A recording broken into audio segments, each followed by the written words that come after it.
A low hum fills the air, not the sound of engines, but of something stranger. Across a quiet French field, the horizon flickers with movement. Tanks, hundreds of them. Their shadows stretch across the morning fog. A German reconnaissance pilot peers through his binoculars and mutters a single word to his radio operator. Panzerabwehr. Enemy armor. He doesn't know that what he's seeing isn't real. The tanks are made of rubber. The artillery is canvas. And the soldiers? Actors, artists, radio men, illusionists. Their mission is to make the enemy believe in ghosts. It's late May 1944. The world is holding its breath.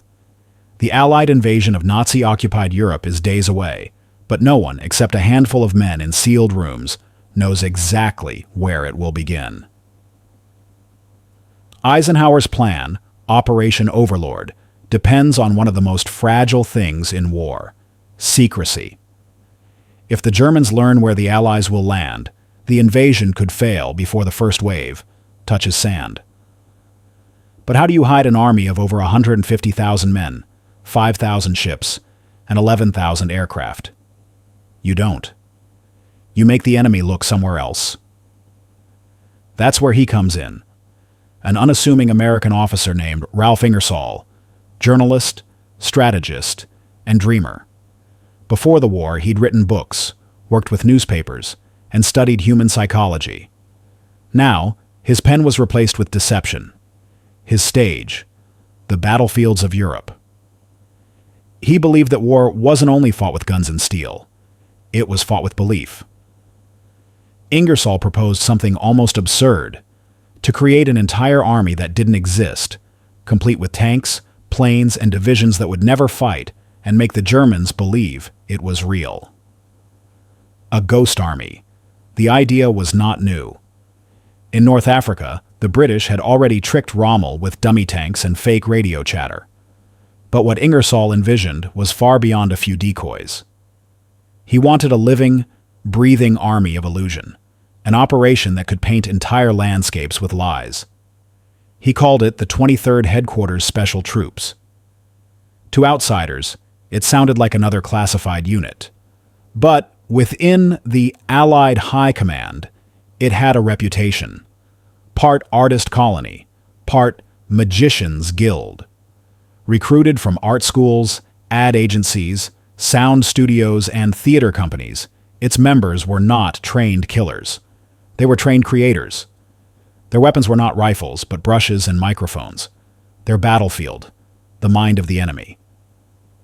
At night, they inflated rubber Shermans under the moonlight, painting shadows across fields to mimic armor divisions. By day, they staged convoys of fake trucks, blasting sound effects of engines and chains through giant speakers, miles away from the real front. Their radio operators transmitted entire conversations between imaginary generals, complete with code phrases, troop reports, and supply requests. Every lie had to be perfect, because one small mistake could expose the truth, and thousands of real soldiers could die. The Germans were listening, always. For the men of the Ghost Army, their war was silence and secrecy.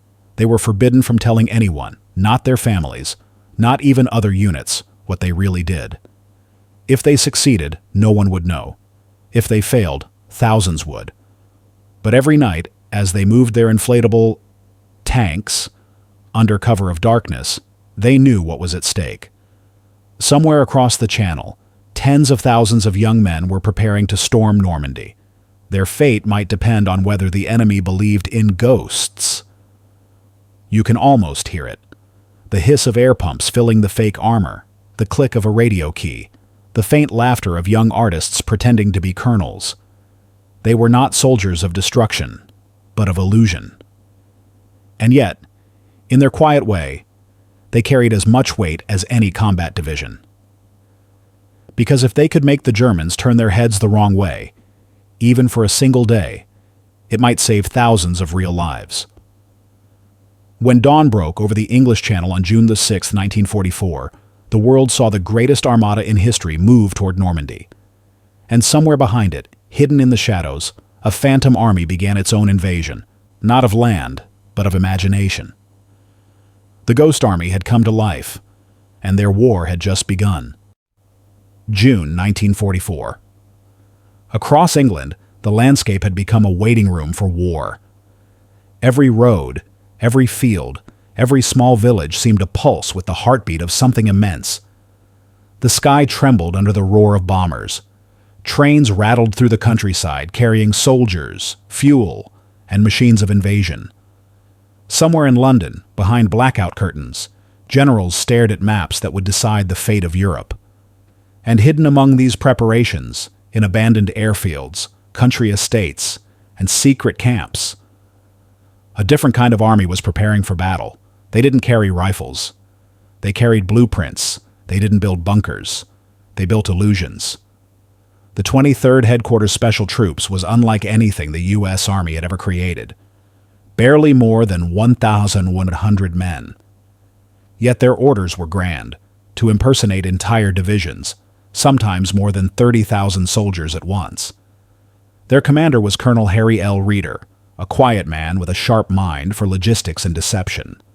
But the soul of the unit, the one who gave it spirit, was Ralph Ingersoll, the visionary who understood how human minds could be manipulated under pressure. He had studied German intelligence methods, dissected the enemy's obsession with aerial photography, and realized something simple. If you could trick the eye, you could control the enemy's plans.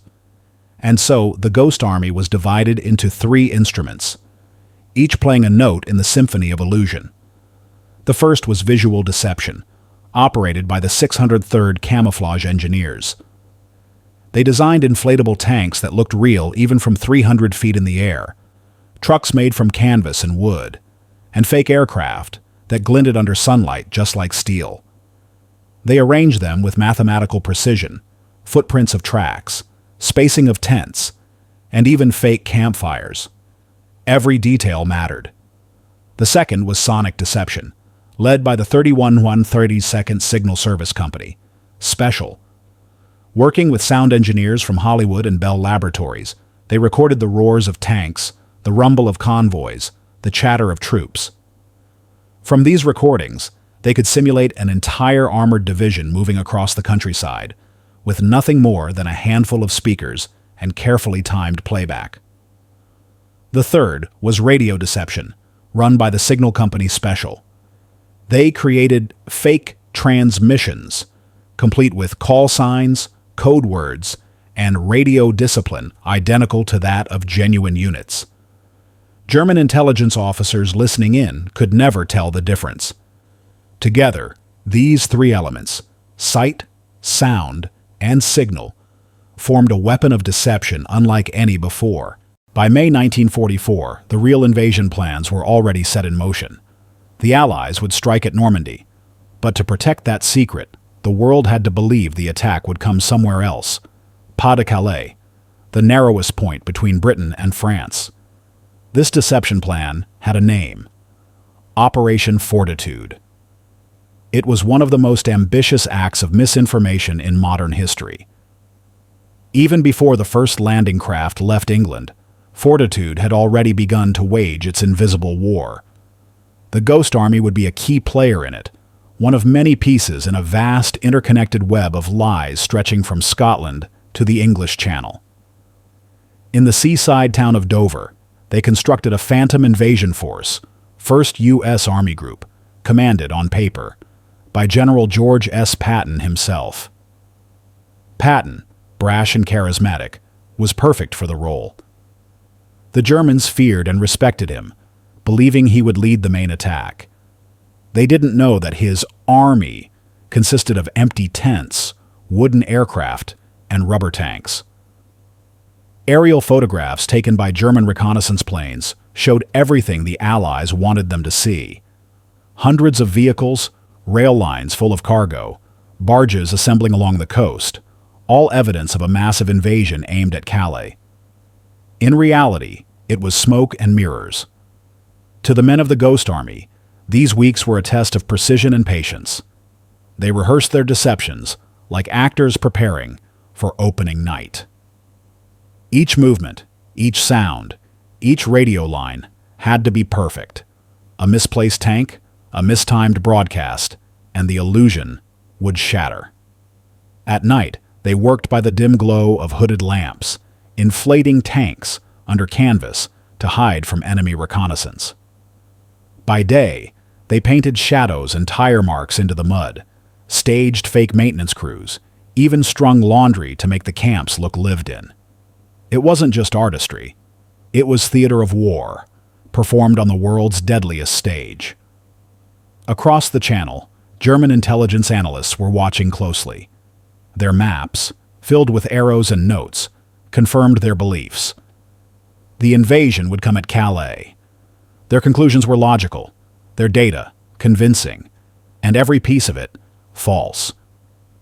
In the stillness before D-Day, the Ghost Army had already begun to win a war no one could see. While hundreds of thousands of Allied troops prepared to storm Normandy, this small band of artists, engineers, and dreamers prepared to fight with air, sound, and illusion. Their mission was simple, but sacred. Make the enemy believe, and make them believe long enough for the real soldiers to survive. Somewhere in southern England, May 1944, the fog rolled low across the camp. Through it, the silhouettes of tanks and trucks emerged, strange, ghostly shapes half-inflated, swaying gently in the morning wind. From a distance, they looked real. Up close, they looked like what they were: rubber, paint, and air. A young lieutenant knelt beside one of them, a cigarette balanced on his lip, a brush in his hand. His name was Bill Blass. He was 21. Before the war, he was an artist, a fashion illustrator from Indiana, more familiar with charcoal and silk than camouflage nets and grease paint. He'd grown up dreaming of New York runways, not battlefields. But like so many others of his generation, the war had taken him far from Orfrahunner. And here he was, in a field of ghosts, painting shadows under a tank that wasn't real. Blass would later recall that moment as both absurd and sacred. Everyone else, he once said, was building to destroy. We were building to deceive. His unit, the 603rd Camouflage Engineers, was filled with men like him, artists, sculptors, set designers, draftsmen. Many came from the Philadelphia Museum School of Art, Pratt Institute, and Yale. Some would go on to become famous: Ellsworth Kelly, Arthur Singer, Art Kane, names that would shape post-war American art. But in 1944, they were soldiers, and their canvas was Europe.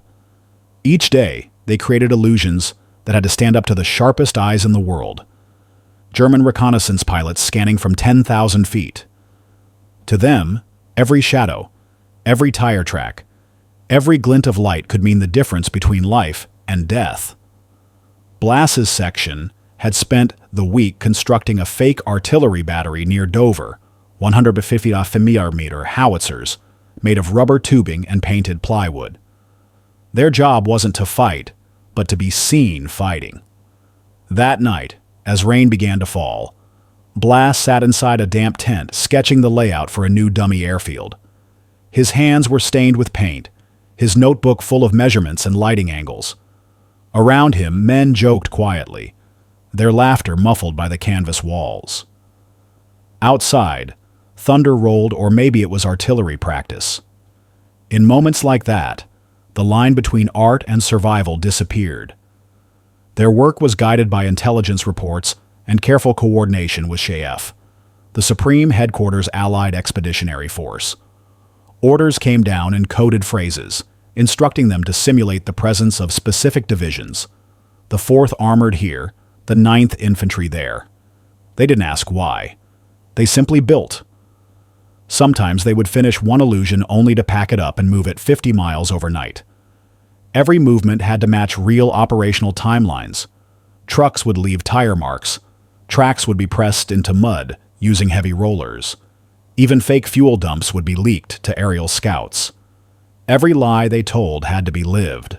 Blass once said that what terrified him most wasn't the possibility of death, but the thought of being found out. If they ever caught on, he said, our trick would cost lives. Not ours. Theirs. Theirs. Meaning the men on the real front lines, the soldiers who would storm the beaches of Normandy. The Ghost Army lived with that weight.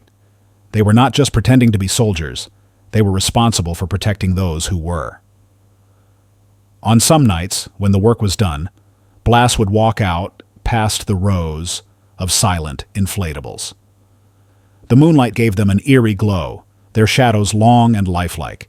It felt like walking through a graveyard of future memories, the ghosts of battles that would never happen. He would light another cigarette and listen. Far away, he could hear bombers droning toward France. Closer still, the whisper of wind over canvas, like breathing. For all its absurdity, the Ghost Army was a serious operation. Its members carried sidearms, dug foxholes, and knew they might be targeted if discovered. They worked under the same tension as any combat unit, but without the release of fighting back. Their battles were fought in silence, their victories measured in confusion. And as D-Day approached, their deception would be tested like never before. On the night of June 5th, Blas and his team finished inflating a convoy of trucks near Dover. Each one carried the emblem of a division that didn't exist, part of the great illusion that would convince German high command that the real invasion was still weeks away. They were tired, soaked, and cold, but as they stood watching the horizon glow, faintly red, from the bombardments across the channel, none of them spoke. Somewhere out there, real soldiers were preparing to risk everything. And these young artists, with paint, wire, and rubber, were trying to make sure they had a chance to survive.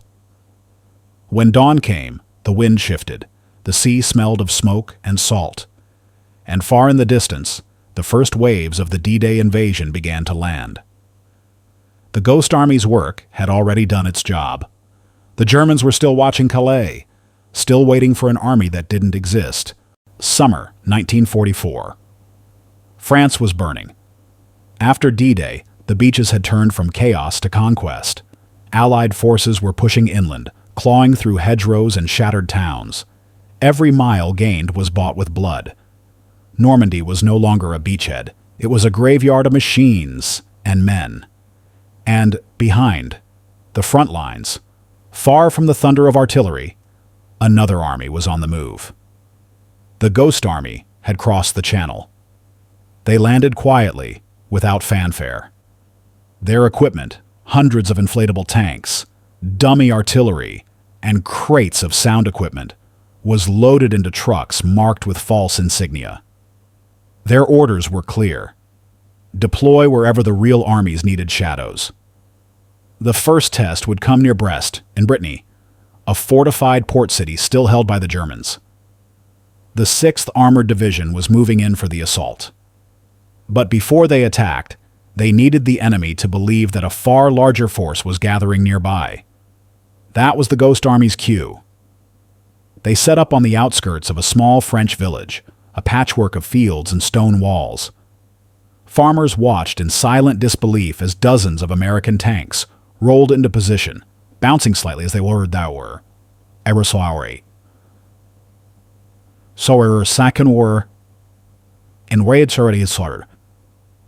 The men worked through the night, covered in sweat and dust, the hiss of air compressors blending with the distant rumble of real artillery.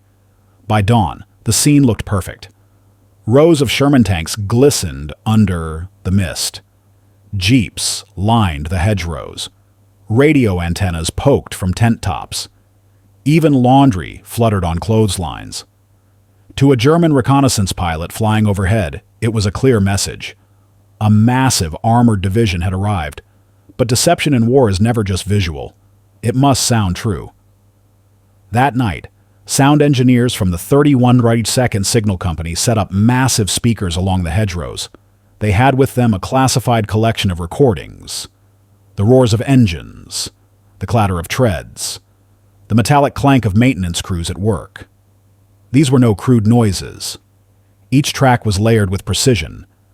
The whine of gears, the hammering of tools, the occasional shouted order. When the recordings began to play, the countryside came alive with the hum of an army that wasn't there. From miles away, The illusion was total. German patrols reported hearing columns of vehicles moving through the fog. Scouts relayed sightings of convoys heading east. The Wehrmacht responded by shifting reinforcements away from the real front. The Ghost Army's first field operation had worked, but the danger was real. Unlike traditional support units, the Ghost Army often operated close to the front.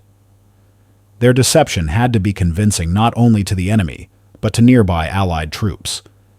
Even American soldiers sometimes believed what they saw and heard, unaware that the tanks beside them were filled with air. On one occasion, a group of infantrymen marched into a Ghost Army camp, assuming they were linking up with an armored division. They only realized the truth when one soldier leaned on a tank and it collapsed under his hand. The laughter that followed was brief. A day later, enemy shells landed less than half a mile away. The Germans were getting suspicious. In the weeks that followed, the Ghost Army refined their craft. Each operation became more elaborate, more dangerous. At Rennes, they simulated the 4th Armored Division, complete with fake headquarters and supply lines. At Le Mans, they impersonated the 79th Infantry Division, drawing German fire away from the real advance. Each deception required precision timing, moving at night, inflating tanks under blackout conditions, laying down convincing tire tracks before dawn. Their trucks carried not ammunition, but paint cans, ropes, compressors, and rolls of camouflage netting. They were soldiers and stagehands, blending art and warfare with uncanny precision. Yet behind every operation was a quiet fear. The Germans were not fools. Their intelligence units were skilled, disciplined, and ruthless. Once the enemy realized they were being deceived, they would strike hard. And in late August, near the town of Château-Gontier, that fear nearly became reality. The Ghost Army was impersonating the 6th Armored Division again, setting up near a crossroads to divert German attention. As they worked, their scouts spotted movement, enemy reconnaissance vehicles approaching. Orders came fast. Hold the line. Do not break character. The men kept inflating tanks, even as machine gun fire echoed in the distance. Radio operators continued their transmissions, sending fake coordinates and coded chatter. The sound trucks kept the illusion alive. It worked. The Germans halted, convinced they faced a full division. They withdrew to regroup. For a handful of artists and engineers, the bluff had saved hundreds of lives. But there were moments when the cost of deception showed its face. The Ghost Army had no heavy weapons. If the enemy attacked, they could not fight back, only run.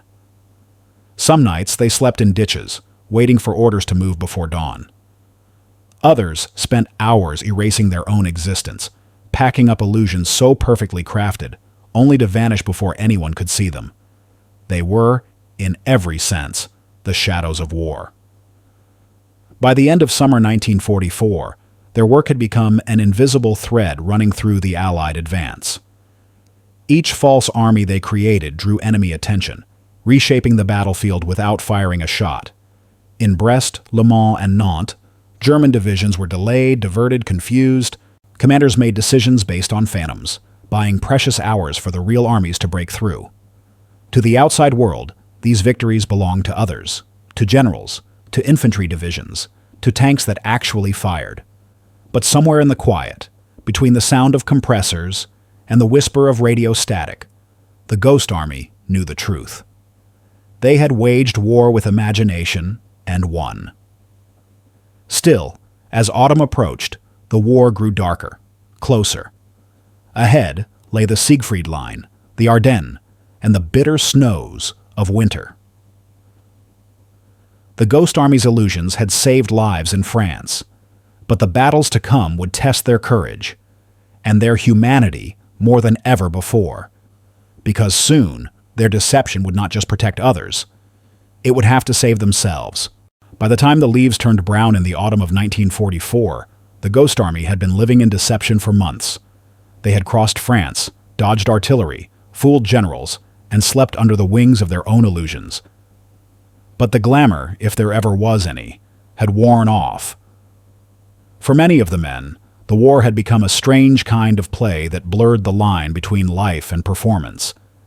Every time they inflated a tank, every time they broadcast fake radio chatter, they knew someone else, somewhere down the road, might live or die because of how well they lied.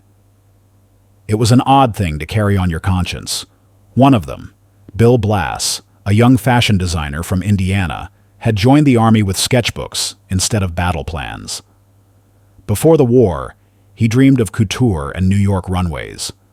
Now, he found himself painting serial numbers on rubber Shermans and drawing fake insignia on trucks.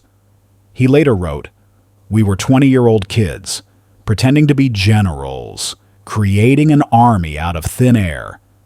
The only thing more unreal than the war was our part in it." At night, Blass and his friends would gather around small fires, talking quietly about what they were doing. Some joked that they were the world's most expensive art project. Others stared into the flames, wondering if their tricks made them heroes, or something else entirely. Because for every German division they fooled, there were whole soldiers out there doing the dying, and sometimes those soldiers had no idea they were alive because of a lie. Private Arthur Shilstone, a painter before the war, once recalled driving a sound truck near the front. He and his team were blasting recorded noises of tanks and trucks moving east, drawing enemy attention away from real Allied units. The sound was so convincing that a group of American MPs stopped them, demanding to see their orders. When Shilstone explained what they were doing, the MPs just stared. "Wait, so you're telling me this isn't a real column?" one asked. Shilstone smiled. "Only if you believe it is." The MPs shook their heads and waved them through. A few hours later, German artillery pounded the exact road the fake column was supposed to be on. The illusion had worked, but only because both sides believed it. There was a darker side to that success. The Ghost Army lived with the knowledge that if the enemy ever discovered their secret, they would be slaughtered. They had no heavy weapons, no armor, and often operated within artillery range. Captain Fred Fox once warned his men, "If the Germans ever find out who you are, you won't be treated as soldiers. You'll be spies." And everyone knew what happened to spies. In November, during an operation near the Siegfried Line, they came closer to that fate than ever. The Ghost Army had been ordered to simulate the 9th Armored Division to mask a real flanking maneuver. They set up camp in a rain-soaked valley, inflating tanks under cold wind and sleet. The mud was so deep, they had to prop up the rubber vehicles with wooden planks to keep them from sinking. Late one night, German artillery found them. Shells ripped through the darkness, tearing holes in the fabric of their illusions. Inflatable tanks deflated in seconds, collapsing like wounded beasts. Men dove for cover, clutching helmets, praying the enemy didn't press the attack. When dawn came, the field looked like a graveyard of ghosts, shredded rubber, torn camouflage, and the faint smell of diesel. But somehow, no one had been killed. The Germans had fired blind, thinking they were hitting a real armored column. In a cruel way, even their destruction proved their success. Still, the close call shook them. That night, one of the radio operators wrote in his diary, "We're ghosts in more ways than one. If we die, there won't even be a record we were here." He wasn't wrong. The Ghost Army's work was classified, so secret that not even the generals they impersonated knew the full extent of what they were doing. They couldn't write home about their missions. They couldn't take credit for their victories. They existed only in the shadows, winning battles no one knew were being fought. By December, the war was changing. The Allied advance slowed as winter closed in. Snow covered the fields where the Ghost Army once staged their tricks. The laughter and lightness that had carried them through the summer began to fade. And then, the world exploded again. The last great German offensive had begun. The front collapsed under the force of 1 million men and tanks. The skies turned gray, and confusion spread like wildfire. The Ghost Army suddenly found themselves dangerously close to the action. As retreating units streamed past, the men of the 23rd had a choice: pack up and fall back, or stay behind to hold the illusion. They stayed. They threw up roadblocks, inflated tanks, and broadcast radio chatter to make it look like a full division was digging in. In reality, fewer than 1,000 men stood between the Germans and the Allied rear. It was their riskiest deception yet. For 3 days they played their part, pretending to be an entire army while shells whistled overhead. One officer joked bitterly, "We're putting on the greatest show on earth, and the audience has machine guns." But it worked. German commanders hesitated, believing they faced a real defensive line. That pause bought enough time for reinforcements to arrive, and for the tide of the bulge to turn. When the smoke cleared, the Ghost Army quietly packed up their props and slipped away. No medals, no headlines, just silence. In the years that followed, many of them returned to their old lives: painters, designers, musicians. Bill Blass built his fashion empire. Others taught art, worked in advertising, or vanished into civilian life. But they carried with them the memory of those nights in the fields of France, when they fought a war not with bullets, but with imagination. And for decades their story remained classified, sealed away, as if it had never happened. No one would know that a handful of artists and dreamers had once saved thousands by making the enemy believe in an army that wasn't there.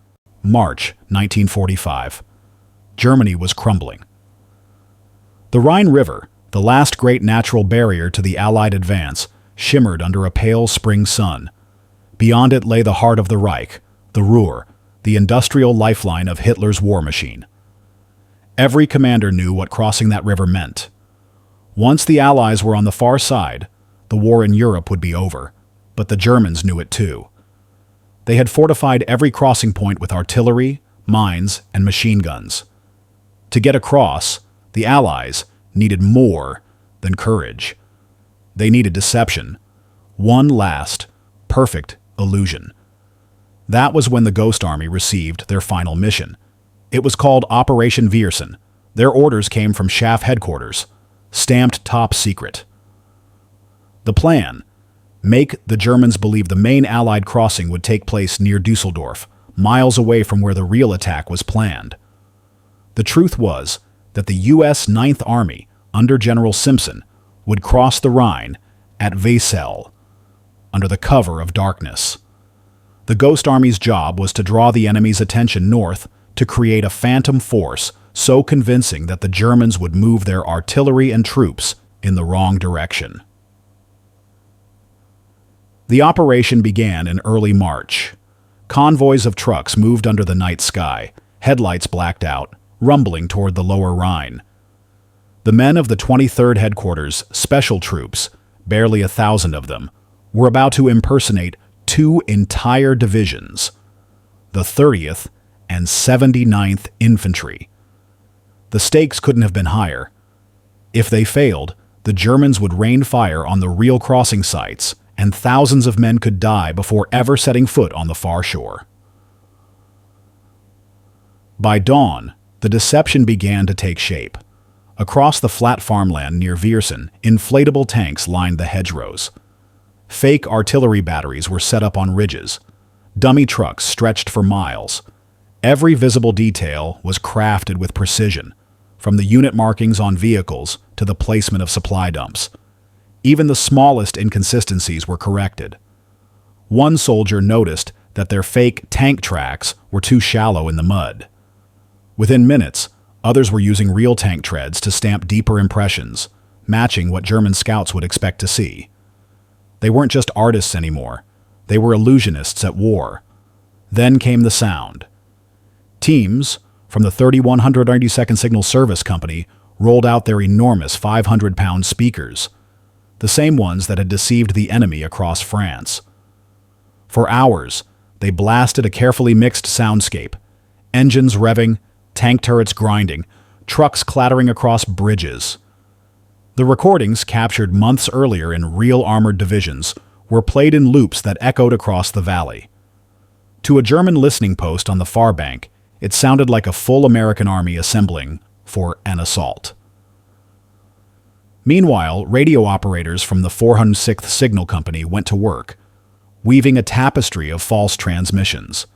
They mimicked the radio fingerprints of the real 30th and 79th Division so perfectly that German intelligence, intercepting the chatter, was completely fooled. Orders, coordinates, logistics reports, all fake, all scripted, all convincing. The enemy's ears, eyes, and instincts all pointed to one conclusion. The Americans were preparing to cross at Viersen. The illusion became so powerful that even Allied air reconnaissance pilots mistook it for real. One pilot, after flying overhead, reported to headquarters that the 30th Division is massing for a crossing north of the Rhine. He didn't realize he had just confirmed the success of a lie. But success didn't mean safety. The men of the Ghost Army were only a few miles from the German lines. One wrong move, one captured radio signal, and their ruse would collapse. To keep up appearances, small patrols were sent toward the front, showing themselves deliberately, letting the enemy spot them through binoculars and report back. They even built fake bridges out of wood and canvas, positioning them in sight of German observers. Every detail had to feel real enough to survive scrutiny from across the river. Then came the real crossing.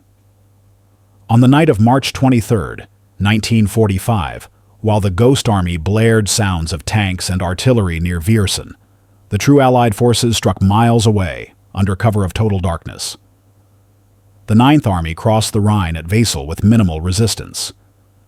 By the time the Germans realized they had been deceived, it was too late.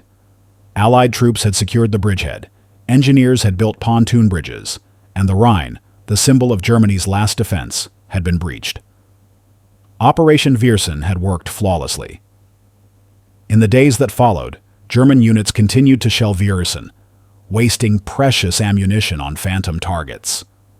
Entire artillery batteries pounded empty fields, believing they were halting an American advance. Meanwhile, real divisions poured across the Rhine unopposed. The deception had bought time, saved lives, and sealed the fate of the Reich. When the war finally ended in May 1945, the men of the Ghost Army quietly packed up their tools, the compressors, the speakers, the fake insignia. There were no parades, no medals, no public recognition. Their mission had been one of total secrecy. Even their families were told nothing. And then, as quickly as they had appeared, the Ghost Army disappeared. It would take more than 40 years before their story surfaced, when the operation was finally declassified in the 1990s. Veterans began to speak out, sharing photos, sketches, and journals. Only then did the world learn that a small band of artists, designers, engineers, and dreamers had deceived one of the most powerful armies in history and saved countless lives doing it. Ralph Ingersoll's vision had come true. War, he had said, was not only about destruction, but imagination. And in the spring of 1945, imagination had crossed the Rhine before any soldier did. In 2022, more than 70 years later, the U.S. Congress finally recognized the Ghost Army with the Congressional Gold Medal, one of the nation's highest honors. The citation read, "For their unique and highly distinguished service in conducting deception operations that were crucial to the success of Allied campaigns in Europe during World War II. For the surviving members, old men now in their 90s, the recognition came not as glory, but as closure. Because for decades, they had lived with a secret. That sometimes, the greatest victories are won not by force, but by faith, in the power of illusion. The war ended not with the roar of guns, but with silence. In May 1945, Germany surrendered. The streets of Europe were filled with celebrations, flags waving, bands playing, people embracing in tears of relief. Yet for the men of the Ghost Army, there was no parade, no public honor, no music. Their work had always existed in the shadows, and so it ended in silence. When they returned home, they carried nothing that proved what they'd done. Their uniforms bore no special insignia. Their letters home spoke only of radio work, or map duty. Even their parents didn't know that their sons had helped end the war through deception. The files remained locked in military archives, stamped classified. For decades, the world forgot that an invisible army had ever existed, but the effects of their illusions lingered in the broken landscape they left behind. On the German side of the Rhine, reconnaissance teams discovered entire fields cratered by artillery, craters that led to nowhere. Dummy tanks lay half deflated, melted under the sun, their canvas skin torn by shrapnel. Villagers who had watched the battle said they'd seen hundreds of American tanks near Viersen, not knowing they were watching a mirage. The truth came too late for the soldiers who had fought shadows. War had turned even lies into weapons. In the weeks after the war, members of the Ghost Army were reassigned to other units, scattered across a Europe still smoldering with ruin. Some stayed behind to document the devastation. Others went home to rebuild quiet lives in art, design, and film. Many never spoke of what they had done, not because they were forbidden to, but because they didn't know how to explain it. How could you tell someone that your weapon was sound, that your comrades were inflatable, that you fought a war where no one was supposed to die? Their battlefield was the mind. And in that strange theater of war, victory always came without applause. One of them, Sergeant Bill Blass, who would later become a world-famous fashion designer, once said in an interview, "We were artists, and we used our art to save lives. That's what made it worth it." Others became painters, architects, filmmakers. The war had given them something few soldiers had, the chance to create rather than destroy. But behind the pride, there was also a quiet melancholy. Because they knew that for every soldier saved by their deception, others elsewhere still fell. The war might have been shortened, but the cost, the faces lost, the letters unanswered, the cities turned to ash remained the same. Deception could save lives, yes, but it couldn't erase loss. By the 1970s, the Ghost Army was nearly forgotten. Only a few veterans, now old men with fading memories, began to gather again, sharing stories, photos, sketches. They showed black and white pictures of rubber tanks gleaming in the sun, of soldiers laughing beside dummy trucks, of sound crews huddled over microphones, and people who saw them would pause and whisper, "How was this never known?" In 1985, their existence was finally acknowledged in a declassified U.S. Army report, one that described their work as a remarkable tactical innovation with no precedent. Decades later, military historians studying the Gulf War and modern psychological operations would trace their origins back to those fields in France. To the moment, a small group of artists and engineers proved that imagination could win battles. Even the Pentagon's doctrine on tactical deception cites lessons drawn from the Ghost Army's missions. In a world that had witnessed total destruction, their story was a reminder that intelligence and art could sometimes save more lives than any gun. Still, when you listen to surviving members speak, they don't talk about strategy.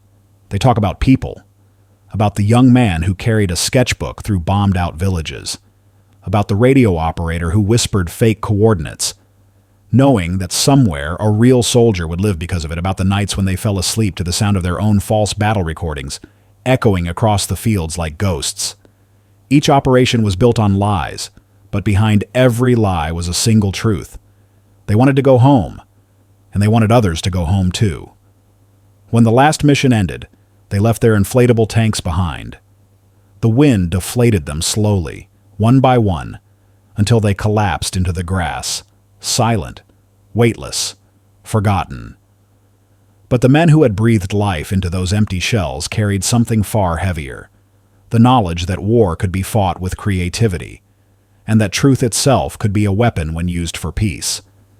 And so, when the Ghost Army was finally honored with the Congressional Gold Medal in 2022, it wasn't just recognition, it was remembrance for all those years when they could not speak, for all the illusions that saved real flesh and blood, for all the quiet faith that war could still hold a glimmer of humanity.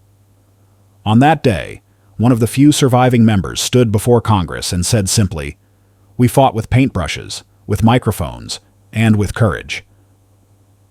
We didn't take lives, we saved them." Then he paused, looked down at the medal, and added almost to himself, "Maybe that was the real victory." When the lights dimmed that evening and the ceremony ended, silence filled the room again. The same silence that had followed them across France, across the Rhine, across time itself, because the Ghost Army had always belonged to the quiet, and in that quiet, their echoes still live. The war ended 80 years ago. But sometimes, when you stand in the fields near Viersen, and the wind moves through the grass just right, you can almost hear it. The faint hum of engines, the whisper of radios, the illusion of an army that was never there. The Ghost Army.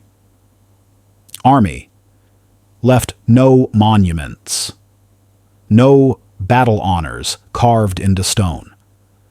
Their victories cannot be measured by land gained or enemies destroyed, only by the lives that never had to be lost, and perhaps that is their greatest legacy. In every war, there are those who destroy and those who create. The Ghost Army belonged to the latter, soldiers who painted tanks instead of driving them, who fought with imagination instead of bullets, who built illusions so that others could survive reality. Their war was not waged in the mud or the trenches, but in the shadows between truth and deception, a place where courage looked different, quieter, more fragile. Because what they did demanded a special kind of bravery, the courage to be invisible, to risk their lives for a victory that would never bear their name. They fought knowing they would be forgotten, and they fought anyway. When historians speak of World War II, they talk of Normandy, of Stalingrad, of Berlin. They speak of the great offensives, the armies that clashed, the empires that fell. But behind those names were countless smaller stories, moments that never made it into the textbooks. A nurse who refused to abandon her wounded. A pilot who stayed in the burning cockpit so his crew could bail out. A handful of artists who made the enemy see ghosts. History remembers nations, but the truth of war is always human. If you look closely at the story of the Ghost Army, you begin to see something larger, not just a clever trick, but a reflection of what war does to the human spirit. It takes creativity, something meant for beauty, and bends it towards survival. It turns artists into soldiers, engineers into illusionists, dreamers into deceivers. And yet, even in that darkness, there was light. Because these men used imagination not to kill, but to save. In the cold logic of war, they proved that compassion could be strategic, that art, too, could be a weapon for life. Years after the war, one of the sound engineers, Jack Macy, wrote in his diary, "When I look back, I don't remember the fear, I remember the laughter. We were kids playing make-believe, except it wasn't play. We were painting life into war." His words capture what no history book can, the strange, haunting duality of their mission. They were part of the most destructive conflict in human history, and yet their work was an act of creation. They lived inside a paradox where the tools of art became the instruments of peace. The world has changed since 1945. Technology has made deception faster, invisible, far-reaching. Wars are fought now with satellites, cybercodes, and digital ghosts. But somewhere, at the heart of every operation, still lies the same truth the Ghost Army discovered, that wars are not won only with strength, but with imagination, courage, and the will to protect life. Their legacy endures not in the battlefield, but in the idea that intelligence and empathy can exist even amid chaos. That sometimes, the bravest thing a soldier can do is refuse to kill. Today, when the story of the Ghost Army is told, it no longer sounds like a secret. It sounds like a mirror, a reflection of the people who built illusions so others could live. A reminder that even in humanity's darkest hour, there were still those who chose light. The war is long over. The guns are silent. The fields are green again. But if you listen closely, beyond the wind, beyond the years, you might still hear the faint echo of engines, the whisper of paintbrushes, the heartbeat of an army made of ghosts. They never fired a shot. And yet, they won.